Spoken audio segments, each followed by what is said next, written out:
నేను పని చేసేటి నుంచి రామతీర్థము ఎనకెమురి పంచాయతీ ఒకటి ఉండే.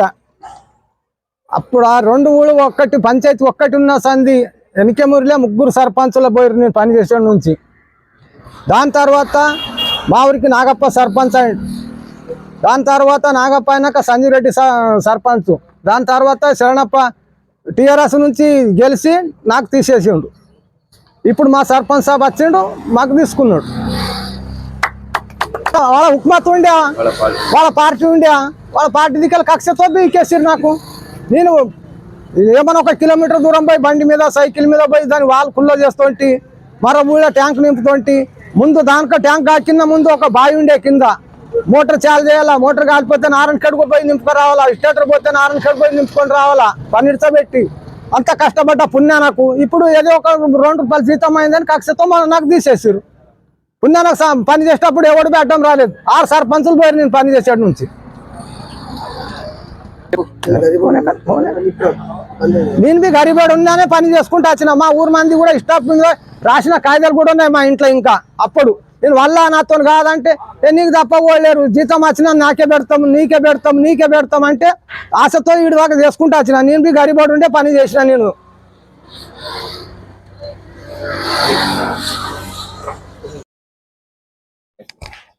సోషల్ మీడియా మిత్రులకు ముందుగా నా నమస్కారాలు. నిన్న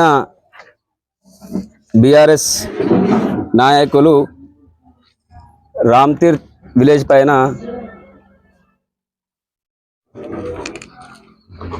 జీపీ కార్మికునికి తీసేసిరని అభియోగాలు చేయడం జరిగినది. నిజానికి జరిగింది ఏమిటంటే 1995 నుండి 2020 సంవత్సరం దాకా వాటర్ మ్యాన్గా దుబ్బల్ పీరప్ప వెట్టి చాకిరీ చేయడం జరిగినది. ఇతనే దుబ్బల్ పీరప్ప. అప్పుడు 1990లో వాటరు వాల్ వచ్చేసి మా చౌరస్తాకుండే కిలోమీటర్ దూరం అక్కడికి పోయి వాల్ తింపొచ్చి ట్యాకి నింపుకొని మళ్ళీ విలేజ్లోకి నీళ్ళు సప్లై చేస్తుండే. అప్పుడు వేతనాలు ఏం లేకుండే. ఇంటికి సంవత్సరానికి 10 రూపాయల జొన్నల పప్పుల అడుక్కొని వాటర్ ఇడుస్తుండే తను. ఇతనికి 2020లో ప్రభుత్వం బీఆర్ఎస్ సర్పంచ్ రావడం వల్ల రామ్తీర్థ్లో రాజకీయ కక్ష సాధింపులతో నిర్దాక్షిణ్యంగా తీసేయడం జరిగినది. ఇది బీఆర్ఎస్ నాయకులు తెలుసుకొని మాట్లాడాలని సూచిస్తున్నా. ఎందుకంటే మీరు రామ్తీర్థ్ వచ్చి తెలుసుకోండి, ఫ్యాక్ట్ ఏముంది, అక్కడ ఏం జరిగినది, ఎందుకు తీసేయడం జరిగింది. మేము తీసేయలేము, తీసేసే నైజాం మీది. మా కాంగ్రెస్ నాయకులకు తీసేసే నైజాం లేదు. మేము ఎవరిని వాళ్ళకి ఇచ్చినాం. 25 సంవత్సరాలు అనుభవం ఉన్న వ్యక్తిని 2020 లోపల తీసేసి గంగారాం పెట్టుకున్నారు. కానీ మేము వచ్చినాక అతని ఫలితాన్ని బట్టి అనుభవాన్ని బట్టి మళ్ళీ అతనికి ఇచ్చినాం. కానీ మాకు తీసేయడం జరిగేది. మీకు తెలుసు తీసేయడం.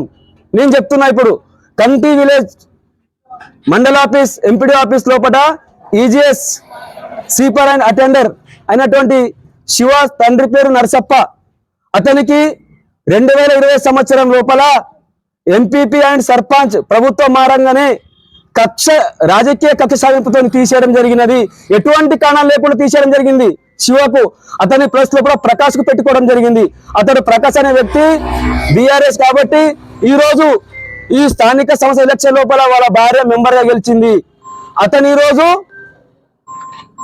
ఈజీఎస్ లో సీపర్ అటెండర్ గా పనిచేస్తున్నాడు. తీసేసే నైజాం మీకు తెలుసు, మాకు తీసేసే నైజాం తెలియదు. మేము ఉన్నలకు అందరికీ కలుపుకొని పోయే నైజాం కాంగ్రెస్ పార్టీ నైజాం. మీరు ఇంకొక విషయం ఏం చెప్పారంటే సర్వే నంబర్ 42/2/2 లోపల గంగారాం 2 గుంటల భూమి ట్యాంక్ ప్లేస్ కు ఇచ్చిందని, వాటర్ ట్యాంక్ ప్లేస్ కు ఇచ్చిందని చెప్పారు. అది ఎక్కడన్నా ఇచ్చినట్టుగా మీ రికార్డులో ఉంటే నాకు తీసుకొని చూపెట్టుండి. యాక్చువల్లీ ఏం జరిగిందంటే 92 లోపల స్వర్గీయ రామ్తీర్థ్ కాంగ్రెస్ నాయకులు స్వర్గీయ చాకలి పీరప్ప గారు ఎంఆర్ఓకు అదేవిధంగా ఎస్ఐ గారికి కంప్లైంట్ చేసి సర్వే చేసి గౌటాన్ భూమి తీసి అక్కడ ట్యాకి నిర్మించడం జరిగినది. ఇది అన్ని తెలుసుకొని మాట్లాడండి, తెలుసుకోకుండా ఏం మాట్లాడకండి. పనిలోని మంగళోనికి పిల్లినెత్తి గొరిచినట్టుగా పనులు పెట్టుకునకండి. మా విలేజ్ సమస్య మాకు తెలుసు ఏం జరిగిందో. మీ విలేజ్ సమస్య మీరు చూసుకోండి. ఫస్ట్ మీ ఇల్లు చక్కబెట్టుకోండి. మీ ఇల్లు చక్కబెట్టుకున్నాక మీ ఇంట్లకు వేరే గ్రామాలకు సలహా సూచనలు ఇవ్వండి. ఇంకొకటి, ఇసుంటి తీసేసే నైజాం భూ కబ్జాలు రాష్ట్రం నుంచి, జిల్లా నుంచి, తాలూకా నుంచి, మండల్ దాకా మీ బీఆర్ఎస్ మీ టీఆర్ఎస్ తెలుసు. ఈ తీసేసే నైజాం కాంగ్రెస్ పార్టీకి ఉండదు.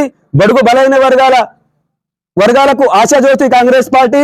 ఈ ప్రజాపాలన ఏం చేసినా ఒక్కదానికి 2 సార్లు ఆలోచించే చేస్తుంది. ఇది ఎందుకు తీసిరు 2020 లోపల దీనికి కారణం తెలపాలి.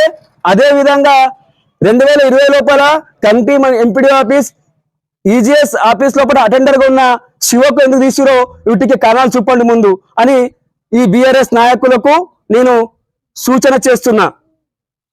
అదే విధంగా పచ్చకామర్ రైతులకు అందరికీ లోకమంతా పచ్చగా కనిపిస్తుంది. ఆ పచ్చకామర్లు హాస్పిటల్లో చూపెట్టుకొని టాబ్లెట్లు వేసుకున్నాక మంచి కళతో చూడండి, మంచిగానే కనిపిస్తుంది అని ఈ చిన్న మీడియా సమావేశాన్ని ఇంతవరకు ముగిస్తున్నా. జై హింద్, జై కాంగ్రెస్.